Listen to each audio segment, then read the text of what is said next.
Welcome to the Music for the Soul podcast, where we talk honestly about difficult things. This is a place where music, hope, and healing come together. I'm Becky Nordquist. And I'm Steve Seiler. Thanks so much for joining us. Maybe you or someone you love has experienced being abandoned by a spouse or significant other. Perhaps you or someone you love has experienced verbal or physical abuse. It might be that you or someone you love has experienced losing a child by miscarriage or stillbirth. Finally, maybe you or someone you love has had a lifelong dream that seemed lost forever. My guest today has experienced all of these things, and not only has she survived, she has flourished. I'm talking about my co-host, Becky Nordquist. We couldn't possibly cover your whole story, Becky, in one podcast, so maybe this is part one of a discussion. But just before we start, I want to say that you have been an extraordinary asset to Music for the Soul in more ways than I can count. I'll count 3, though. As a singer, a speaker, and a writer, both of songs and of books. I've seen you lean into other people's stories with incredible compassion. So I guess my first question would be, has that developed from going through your own trials, or just did you always have a heart for others? You know, I think that was something that God developed in me at a very young age. I can remember witnessing to my friends just because the only thing I ever wanted to do from the time that I asked Jesus into my heart at the ripe age of 3.5, 4 years old, I just wanted people to know that God loved them. That was the only thing I really wanted to do with my life. And so I think, my parents were in ministry, so I watched them, from the very beginning to, just how they loved people. They didn't see people for whether or not they had money, like their station in life. They didn't see people for their race. They just loved people and they wanted them to know how much God loved them. So it was modeled for me. Well, you sure took the modeling seriously, because I don't know anybody who does that better than you do. It's just been a delight to watch you. Oh, God's good. God has been good. I'm just so blessed by what he's done for me. Well, Becky, when you were young, you had a dream that you thought was lost to you forever. And then God restored that dream and made it come true in a way that you couldn't have imagined. Can you tell us about that? Well, I've loved singing since I was a little girl. My family is very, very musical, and I'm assuming that's the dream you're talking about. Yeah. Yeah, I can remember watching the Grammys and watching Whitney Houston and listening to her and CeCe Winans and all of my favorite artists. And I just loved singing, and I loved singing for the Lord. It was very interesting because I never felt compelled to pursue any other kind of music. So really, there was no question. Since the time I was really, really small, I just knew that my voice was for the Lord. It really wasn't to be used for anything else. And I was just determined that that was the path that I was supposed to be on and that I longed to be on. So yeah, I always dreamed of recording in Nashville and, singing for people. And again, even in that, it was really, truly all about letting people know that Jesus loved them so much that he gave up his life for them so that we could be with the Father again. So that was just a lifelong dream, was to be in music. And then as I grew, I found a love for classical music, and I picked up the French horn and started playing it and found that I had a pretty decent gifting in that realm. And so that dream expanded not just to sing, but then also I wanted to play my French horn on a professional level too. So that was the original dream of my little girlness and growing up. I also began writing music. My brother lived with us for a while when I was younger, and I was probably about 10 or 11. And he was going through a really tough time. And so I got to observe him writing songs and playing his guitar. And he was really emoting through music. He was experiencing his grief and pain from a difficult divorce. and he was writing it out and crying out to God as he sang, and he wrote songs. And so I got a front row seat to that in his life. Then at night, we'd sit around the kitchen table and we'd sing, and he'd pull out his guitar book, and he was self-taught. And he and I would just sit and harmonize and sing for hours. And I thought, well, if my brother can write music, why not me? So I wrote my first song when I was probably about 10 or 11. And I can still remember part of it. And I think it was a little bit ahead of its time as far as like the melody. And it was pretty great, I thought. And I wrote it down on a paper plate of all things. And I remember being so proud of it because it was really a story song. It was a story of my parents and how they were so young and they followed the calling of the Lord to go into ministry. And I was so proud of that song. And I took my little paper plate into my dad, who was an incredible vocalist.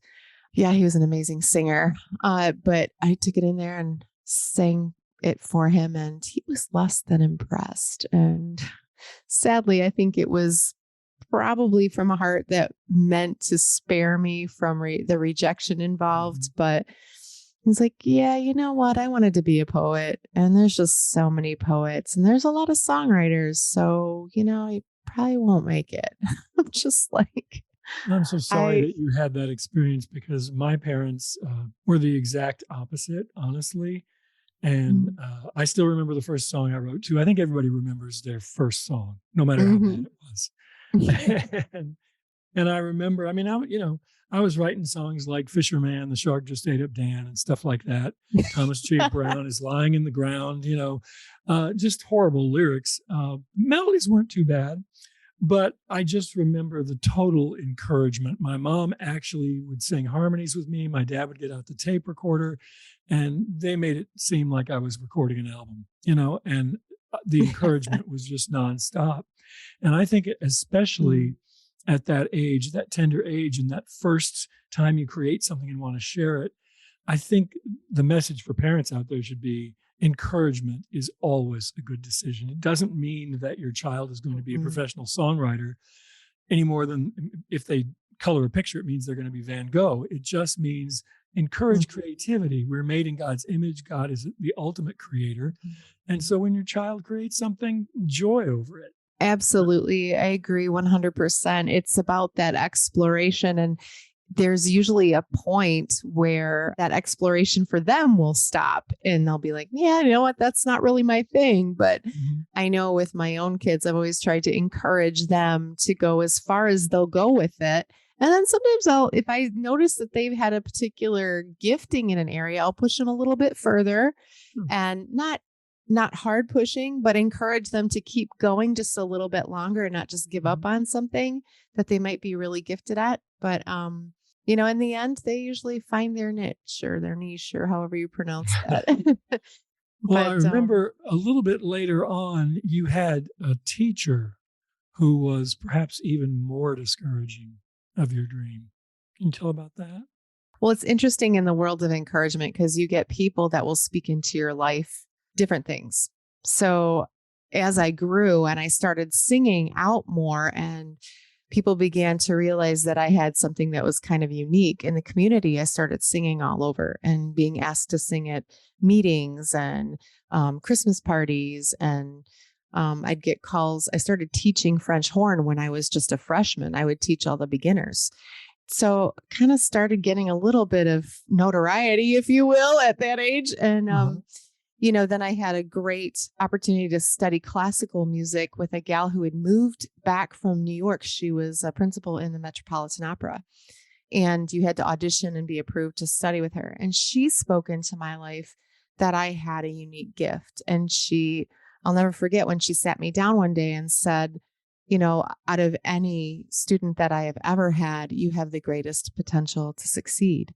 Wow. And so she helped me to get an audition tape for together for Manhattan School of Music to study in their classical voice, which they're closely tied with the Met Opera. So I started kind of looking in that realm. I thought, well, maybe it won't be singing music for Christ necessarily, but maybe I can be a light in that area. Even at that point in my life, the depth of my heart was still in love with Jesus, even though I was a very troubled girl at that point, just because of some of the trauma I'd been through. And as I started to act out in that trauma, I did end up getting pregnant as a senior in high school. And I really think that the community had such big hopes for me. I had a lot of teachers say, oh, you're going to be famous. Even our superintendent was like, I know I'm going to hear you on the radio someday. A lot of encouragement from the community. So when I got pregnant, I think there was a general mourning because I came from a small town. I think their dream for me had died too. I'll never forget sitting in my senior year in my choir class. Understand up until this point, like when the choir teacher was gone, I ran rehearsal for the choir, and we had a big choir. But I remember sitting there and she looked around the room and she's like, it's been such a great journey with you guys. And we're saying goodbye to a lot of seniors. And some of you will go on and have great big careers teaching music. And some of you will be, songwriters. And some of you will go on to record music and maybe even have albums and stuff. And she said, and then she looked at me and she said, and some of you will just be singing lullabies. And I remember, like, if you could hear a literal toilet flush, that's what I thought happened to my dreams in that moment. I really went, well, it's over. Yep. And I guess I'm just going to be singing lullabies now. And so bye-bye to that dream. Such a hurtful thing to say. I don't think we need to dwell on the fact that wasn't the right way to go in that moment in front of the class, especially. Now we're going to do like a movie thing. We're going to fade out.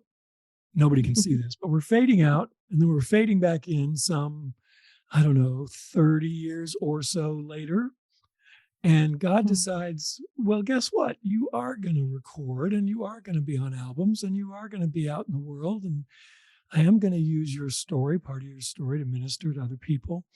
So can you share how God brought that dream back around in a surprising way for you? Well, I kind of got to back up a little bit. There were always these moments where I kept trying. And like, I'd get these opportunities and I would sing for people and I'd get these opportunities where it could have taken off. But I really believe the Lord protected me in those moments because I wasn't in a place where I was healthy enough or in a place that it would have been a good timing. So I started working with Nashville Christian songwriters, and that was just, if I could say, it would take us forever for me to go through the unfolding of this journey. But, people always want the formula of how did you get to do what you're doing? Everybody's formula is different. Oh my goodness.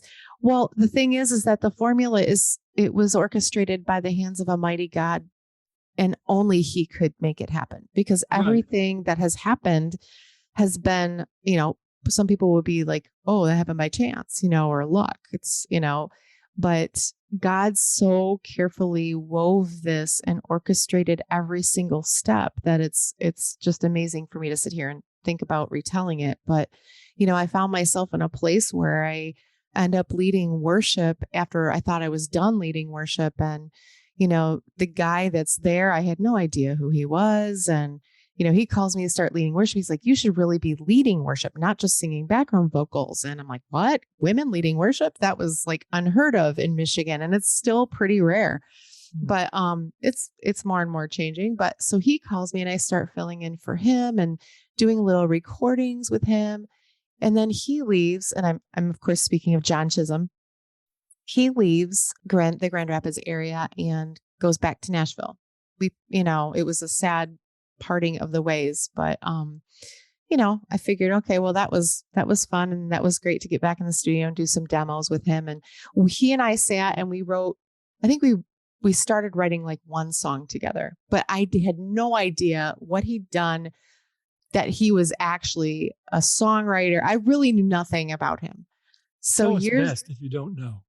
Especially for me, as you know, right? So, fast forward and I get this call. He's like, hey, I'm starting this thing for songwriters that are up and coming. He's like, would you mind watching the invitation, the Zoom, and kind of being in a pilot group to watch, this thing? And I'm sitting there. I'll never forget it. I have my laptop open and he's introducing himself. And there he is with pictures with like Larnell Harris and Sandy Patty and the Gaithers. And these are all people that I grew up on. Okay. Like watching, listening to, forming, like their voices helped form my voice, And I'm like, oh my goodness. And then he talks about his songwriting career. I'm going, how on earth? Oh, I'm so glad I did not know this about him. I never would have even opened my mouth in front of him to sing, And so he talks me into coming into Nashville Christian Songwriters. I dragged my heels, kicking and screaming. And we had just been through so much personally, a lot of loss. And I had just written a song, and that's the song You're With Me that is on the album Soft Rain. And it was the song that I gave to you when we met. But so that kind of started the path. And honestly, God had to set a fire in the house of worship leading in my very own church to get me out of it. I had to walk away from worship leading in order for God to open my eyes to the fact that he was taking me somewhere else. So if you're in a rough spot right now and you're like, everything I've ever known is about falling out from underneath my feet, just be prepared, because sometimes God allows that so he can get your feet where they need to be. Kind of get your attention. Yeah. And say, you know what? I know that path is really comfortable for you, but I've got something different now. Behold, I'm doing something new. So yeah, I mean, that day, our mutual friend, dear Shelley and Wanda, were like, hey, you need to come to this concert. And she had mentioned meeting you once before. Remember my friend Steve that I was telling you about? He's going to be there. He's going to sing and stuff, and you need to come. I'm like, okay. So I had led worship that morning, and I literally felt just physically ill, just so sick. And Dave was like, well, aren't you going to that concert thing this afternoon? I said, I just don't think I feel like going. I felt nauseated, just really sick. And he's like, well, I just feel like you're supposed to go. It seems like when you're really supposed to go to something, you feel this way sometimes. And I can't explain it. He said, I just know you're supposed to go. I'm like, no. I said, I'm going to take a nap. He's like, well, I'm going to go out to mow the lawn. I said, well, you go mow the lawn and you talk to Jesus. And if Jesus says I have to go by the time you're done mowing the lawn, I'll get up and go. So he comes in and he's like, you're supposed to go to this. I'm like, oh. Well, I guess I need to thank Dave and the lawnmower and Jesus for the message that you received. Amazing. Oh, my word. Yeah. And then he said, and you're supposed to take your demo. And Shelley had said, bring your demo if you have a demo. Well, I had just done the demo with NCS. So I brought that. I'm standing there as we meet, and I wanted to crawl under the couch when Shelley's like, you got to hear her sing. I'm like, and you're looking at your shoes, and we're like, this is so awkward. And so we part ways. You get ready to do the concert. I meet this lady who's hurting. I'm like, oh, that's why I'm supposed to bring You're With Me. Oh, that's why, because she needs the song.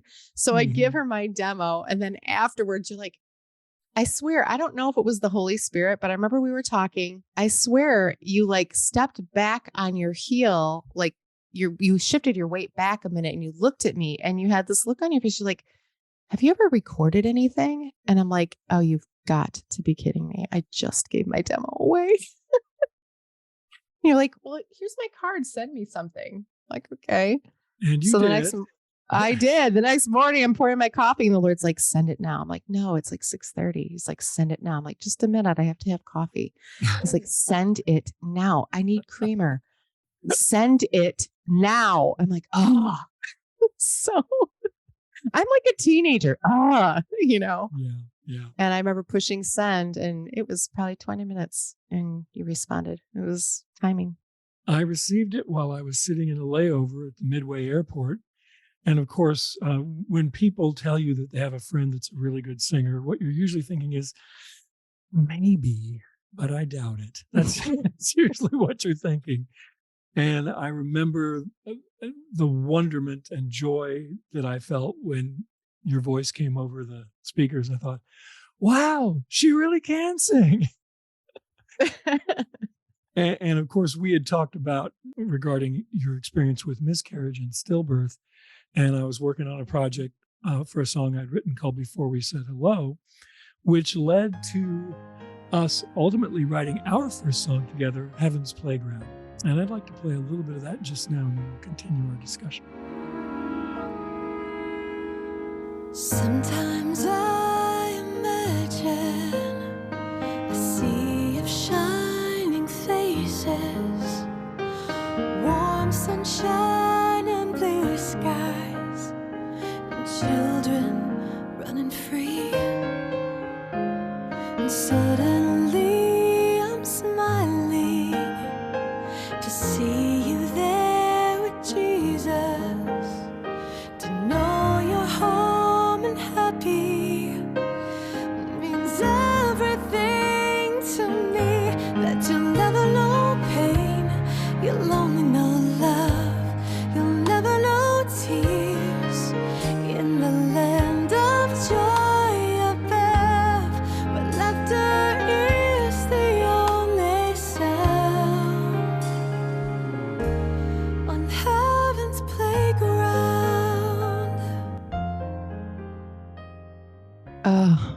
Just that moment standing at Niklas's grave, our stillborn son, saying, you know, we've been through so much loss, and I just need to know that you're here with me. And he gave me that vision of this little boy running through a field of wildflowers and running up the hill, and I could see outstretched arms with nail scars in his hands, and I knew he was running toward Christ. And behind him were all these children running and laughing on a playground. And you know, so those moments, man, what beautiful closure being able to sing and record those songs. It brought such closure to my life and peace. And what kind of experiences have you had sharing the songs, sharing the devotional book with others who walk that road? Oh my goodness. I am deeply humbled and incredibly honored when people will share their heart, and particularly that type of intimate pain with me. And I've been gifted that honor over and over and over again. People who have gone decades and never spoken of their loss, people that never had the opportunity to grieve a pregnancy loss. I know one particular moment that was extremely, I don't know, it was just an amazing moment to me. I was teaching at the Gloria Gaither Songwriting Intensive, which was an incredible experience on its own, but shared Heaven's Playground. And I noticed an older gentleman get up and he left the classroom. And I was really worried because I didn't see him after that. And his face was pretty red. And I'm like, I hope he's okay. I worried about him physically. And we were just talking songwriting mechanics and how you start to write a song and how you write songs about things that you've gone through and how they end up. And I had played the finished product of Heaven's Playground after sharing that process of co-writing. And that's when he left. And later I saw him. We had a thing that night, a panel with Michael W. Smith and myself and Gloria, and taught this word of Indiana Wesleyan. And I said, hey, are you okay? And he's like, I'm so sorry. He was from the South. I'm so sorry I had to leave.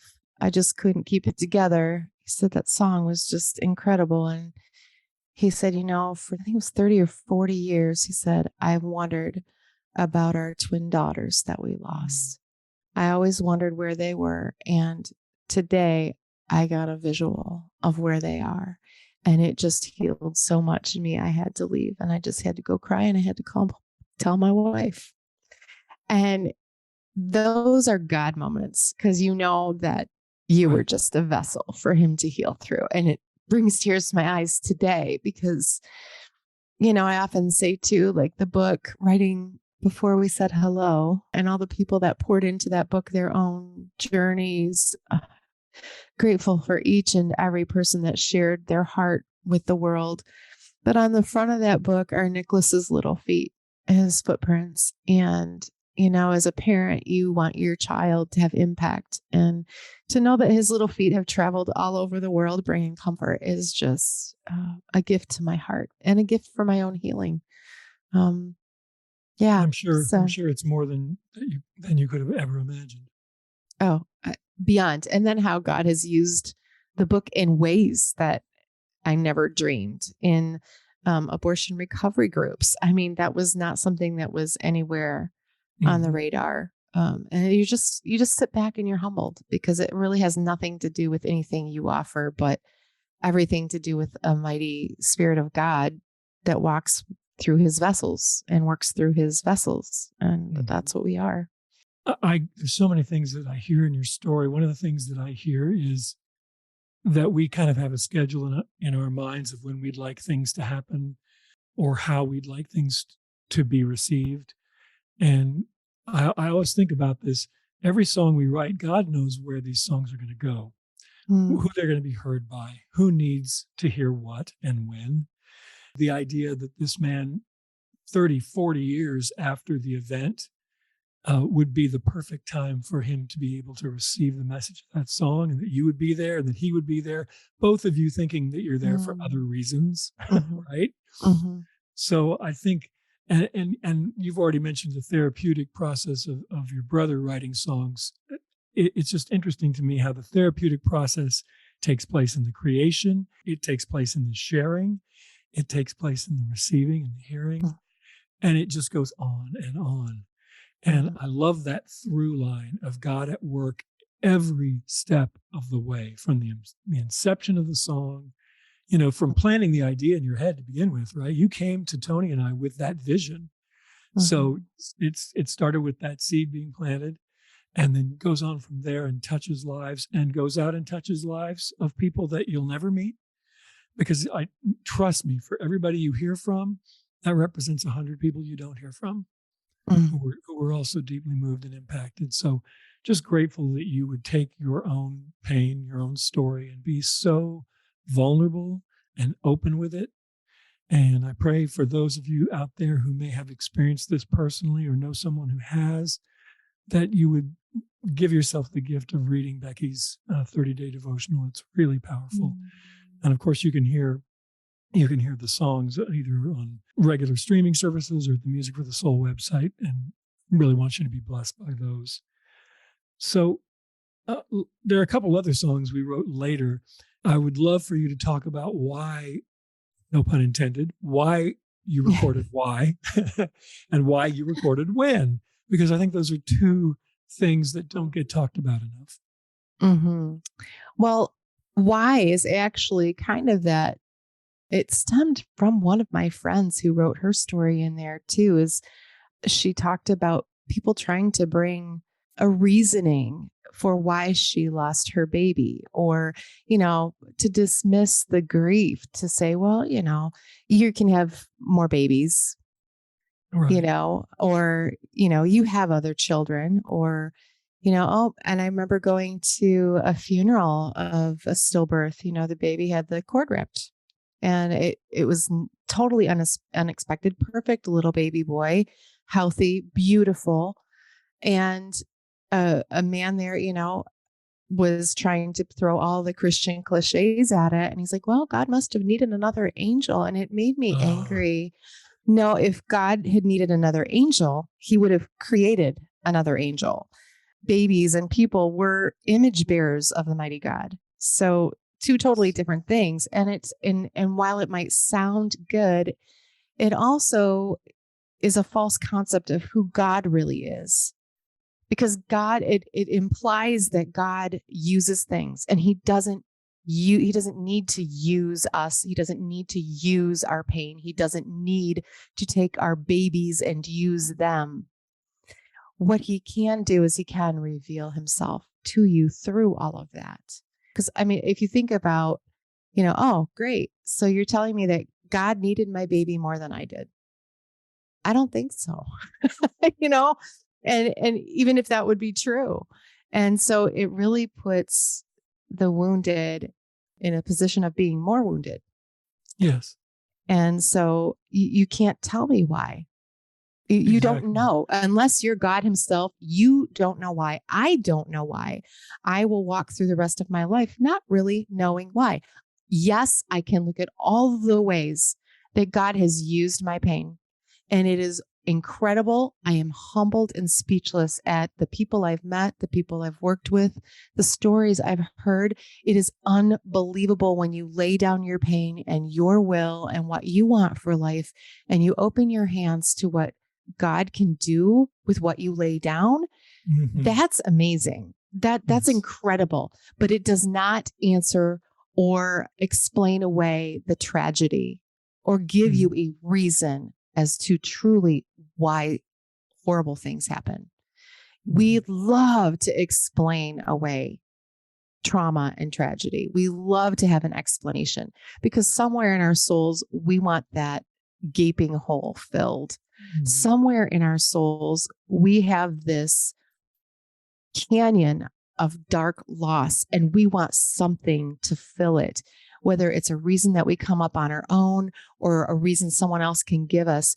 But truly, it shortchanges us because the true richness is when we allow God to enter into the canyon and allow him, the person of who he is and his character, to fill that void and to fill that canyon. Nothing else is ever going to fill it. Not even a good explanation as to why something happened or how God has used it. It will be incomplete unless you allow the Spirit of the living God to fill the void. Amen. Yeah, there is nothing about explaining away pain that equals healing. Mm-mm. We think it will, but it really won't at the end of the day. It'll come up short every time. Yeah. I've tried it. I've tried it. Take it from an expert. Dude, I've tried every which way to fill it. And yeah, nada. Can you say a little bit about the other song that emerged from that project, the song When?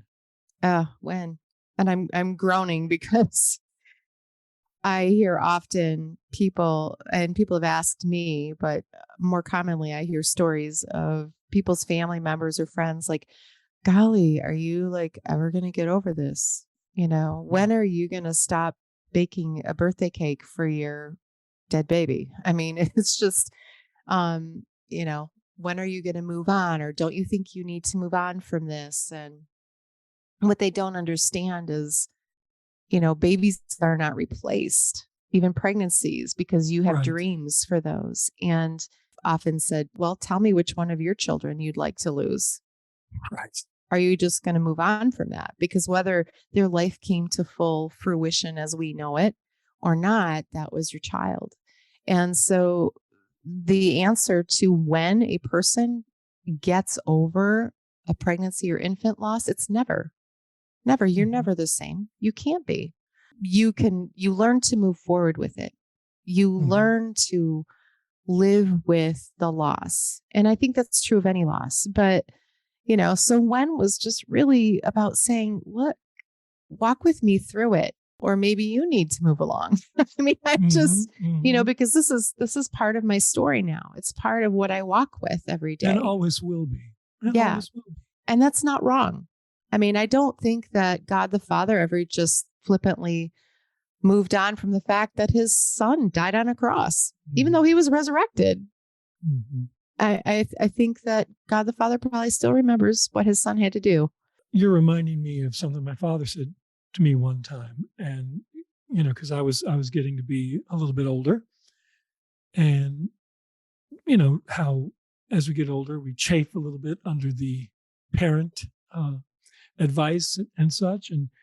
And my dad said, well, I'm never going to stop being your dad. And you're never going to stop being my little boy, no matter how old you get, no matter how old I get. He said, till the day I die, I'll be your dad and you'll be my son. Yeah. And I think that's what we're talking about here is as long as you live, the lives of each of your infant losses will have an imprint on your soul. And you have a relationship. It's not the kind of relationship you desired, but it doesn't go away from the passage of time. No. And that's the other thing is that you're not just grieving a life lost. You're grieving all the dreams. Yes. You're grieving all the birthdays. You're grieving all the Christmases. You're grieving the nursery that you painstakingly planned. And the hopes of what it would be like to do life with this little person and to watch them grow and what they would become and what they would bring to the world and the people that they would impact. There's secondary losses and it's just a very long, arduous process. And it's very traumatic to have pregnancy and infant loss. It is a physical trauma as well as an emotional trauma. It certainly leads to a mental health crisis. You can't walk through it and be not impacted. You can walk through it and put up your walls and deny that it's impacted you. But it typically finds its way out somehow. Yeah. Well, some of the things you said already answered this question, Becky, but somebody's listening today and this is their story. Maybe it's even fresh for them. If there's somebody who's struggling today with the loss of an infant, is there a word you'd like to share with them? Something that might encourage them? It's a long journey, but you're not alone in it.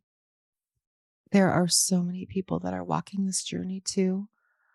And that being said, it doesn't take from your journey. Your pain is your pain. So I would say allow your pain to be yours.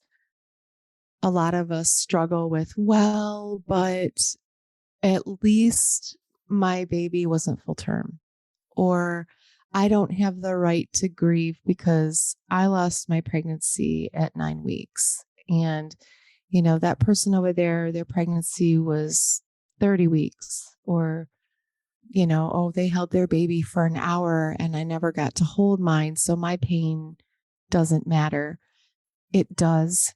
It matters to God, and it matters to those of us who are, I hate to use this terminology, but part of this club, if you will. Anyone who has walked this road understands the grief that you carry. And I would encourage you to find your tribe. Find the people that will celebrate heavenly birthdays with you. Find the people that are okay with you calling and saying, I'm just having a really hard day today. I am so sad that I don't have my baby, or that I'm so sad that I lost this pregnancy so early. I don't know if it was a boy or a girl. I want to encourage you to name those babies and celebrate the time that you did have, whether it was days, weeks, months, even years. Certainly each grief is its own grief and it's yours. So to give you permission, if you need permission to just process through.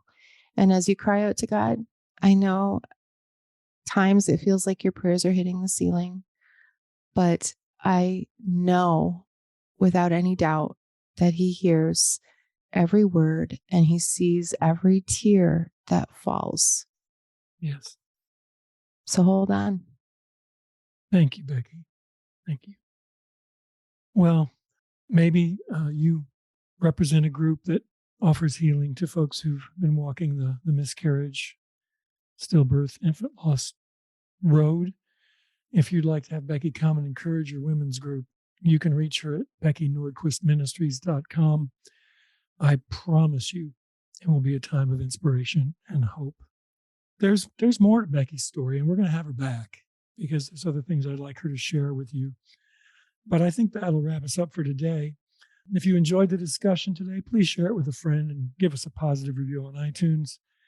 And please visit our website, musicforthesoul.org, where you can stream or download every song in our catalog. That would include Before We Said Hello, Heaven's Playground, Why and When, and You're With Me. You can read our lyrics there, our healing music guide, our blog posts, and much more. Becky, thank you for sharing with our listeners today.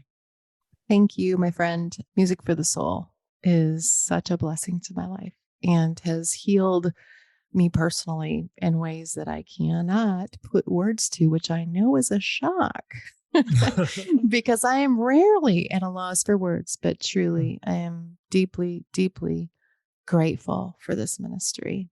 I'm just humbled to be a part of it. Praise God. Well, thank you all for listening. God bless.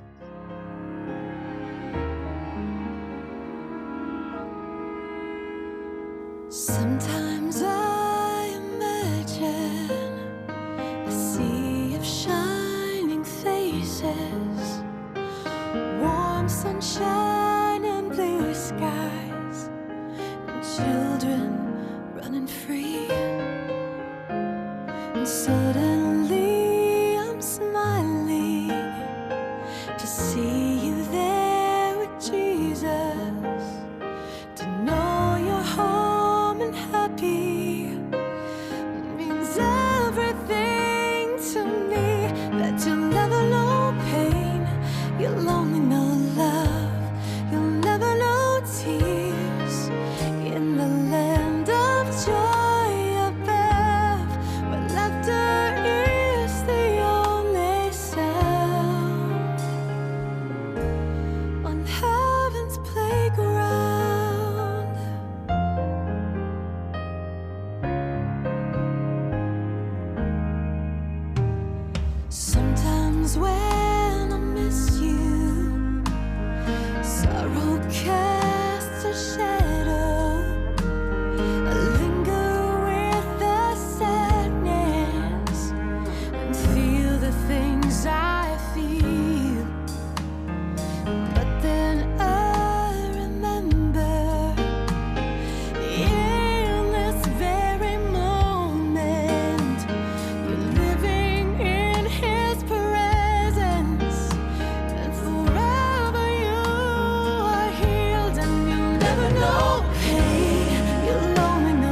pain.